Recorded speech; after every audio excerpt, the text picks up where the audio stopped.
Fil-binja tal-Awtorità Maltija tal-Innovazzjoni Diġitali fl-Imrieħel imbena l-ewwel high performance computer li se jintuża mill-pubbliku.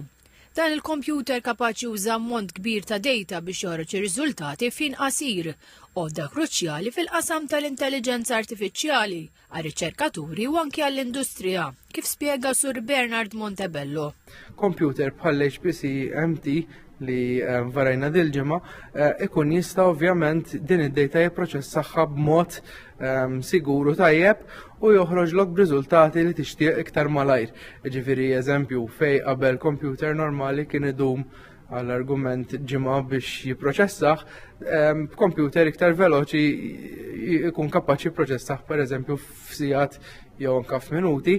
Il-kap eżekuttiv tal-MDIA, Kenneth Brinkat, għal li dawn il-computers huma essenzjali anki għall-iskoperti fil-mediċina bħalma ġara fil-pandemija tal-Covid. Kumpaniji kbar li kellhom daw il-high performance computers u anka supercomputers dak il-każ kienu naħdu flimkien fir-riċerka biex jaġlu l-proċess tad-data li kienu qed jiġbru biex kemm jista' jkun malajr ikollhom ir-riżultat biex finalment kien hemm il-vaċċin. Bl-istess mod fl-aspett kummerċjali, fejn l-immedjatezza jaf tagħmel id-differenza kollha fil-kompetizzjoni.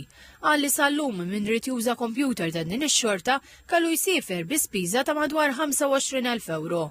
Peress li dan il-kompjuter juża ammont sostanzjali ta' enerġija, l-MDIA ħadet ħsieb li l-kompjuter ikun biżżejjed għal ħtiġijiet lokali u ma jkunx b'saħħtu aktar milli hemm bżonn. Rajna għamilna dak l-istudju biex hemmhekk ma jkollniex impatt laqqas fuq l-ambjent. Apparti li bħalissa qed naħdmu fuq tender biex nagħmlu solar panels fuq il-binja tagħna biex ngħinu ovvjament nirkupraw ħanejtek l-enerġija li qed tmur għal dan l-HPC.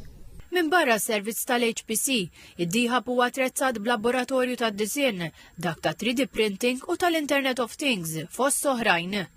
Is-Sur Montebello spjega li dan il-ħabb joffri 14 servizz u bħalissa 150 kumpanija startup li qed tagħmel użu minn dan il-ħabb biex tibni l-prodott tagħha.